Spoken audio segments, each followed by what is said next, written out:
Hey guys, Landon 13 here, and today we are going to be doing a review on Melbourne Museum. So, in my last review on Victoria's museums, I talked about the Immigration Museum, and I talked about the pros and cons, what the Immigration Museum did right, what they did wrong, the good, the bad, etc., etc. But anyways, we are talking about the Melbourne Museum. Let's get into it, shall we? So the Melbourne Museum has been around for a while in Melbourne. It's been here for a very long time. It reopened in 2001 in a new building located in Kelton Gardens, across from the grand old Royal Exhibition Building. Anyways, the Melbourne Museum's building is quite unique and very large and quite weird. It's a very large building, the same architect who did the Melbourne Exhibition Center. But anyways, let's go to the pros and cons of Melbourne Museum. So the pros will be the good stuff. So the first good stuff is they have a shop and a cafe there. So when I went to the museum, there's always a shop and a cafe, and that's a good thing, unlike the Immigration Museum. Melbourne Museum, or just titled as Museum Shop, basically has your merchandise of Melbourne Museum, from dinosaurs, books, Far Lap, etc., where you get it from. And it makes great business because you can just pick up a souvenir and you go, I've been to this place. So next time you go again, you can get another souvenir. So that's a great thing. The cafe, it's called the Museum Market Cafe. You can get you can get food, drinks, cold drinks, hot drinks, etc. Another great thing, you can sit down if you want a break from touring the exhibitions, or you just want to have a coffee. It's up to anyone. My other good thing there is there's a lot of exhibitions. So we got some iconic exhibitions like the Melbourne Gallery that tells the story of Melbourne. You got Far Lap as well, the mighty racehorse, and you can actually see him in full display at the museum. He was taxidermy, of course. And then you have the dinosaurs.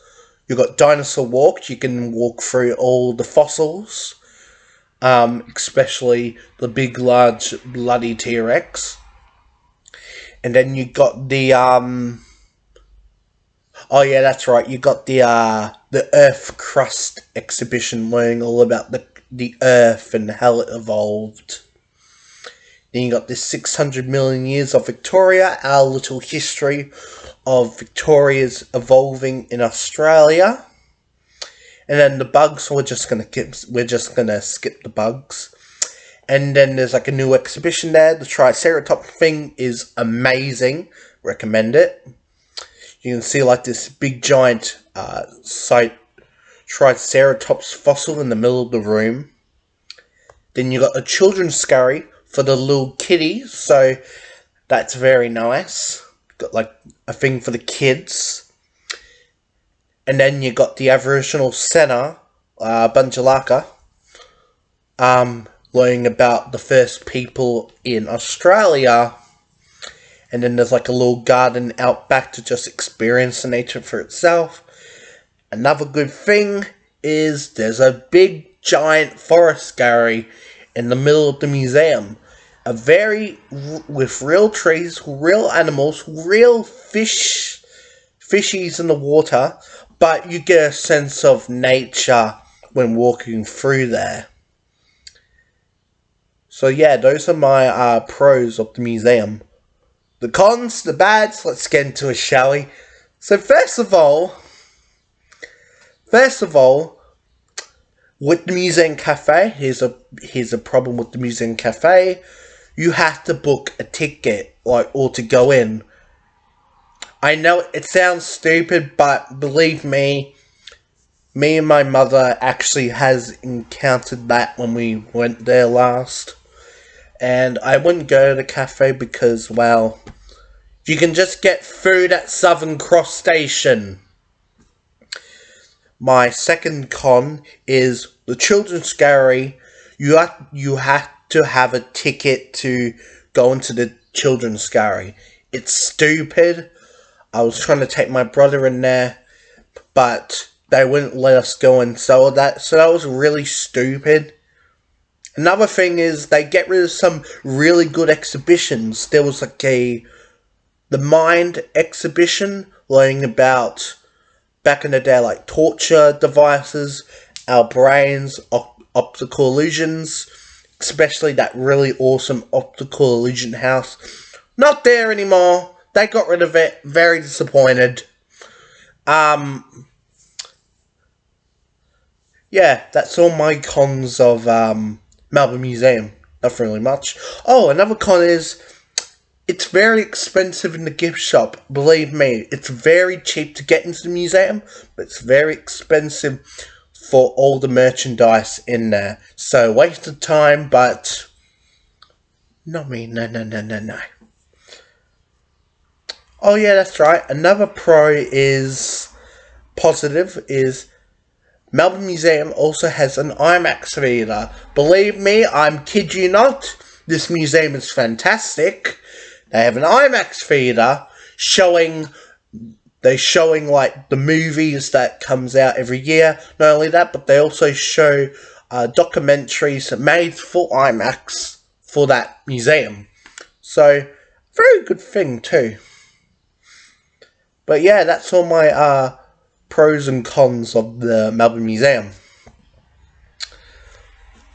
So yeah, that's my review of Melbourne Museum. I'll put a link in the description below of the website to check it out. Same as Immigration Museum, it costs only $15 for adults. And you can also book tickets online as well. But the only problem is, if you want to see the Triceratops exhibition, you have to book a ticket with it as well. So, very annoying, but you can't do much about it. But that's my review of Melbourne Museum. It's a very great place. A lot of good things about this museum, a lot of bad things about this museum, but it's really good. You'll be there for a very long time, looking at stuff, reading stuff, looking at the rare items in history. It's just amazing. Immigration Museum is the same, but Melbourne Museum has to be the largest building I ever seen. But yeah, that's my review of this museum. I will be doing Science Works review, don't worry. And, of course, I am going to do the Aboriginal Center one in its own little category as well for that video. I will do World Exhibition Building as well. But anyways, if you enjoyed that video, make sure to click the like button, click the notification bell, and to click the subscribe button to become Team 13. Really helps out the channel a lot. But that's Landon 13 signing off for now. Bye-bye!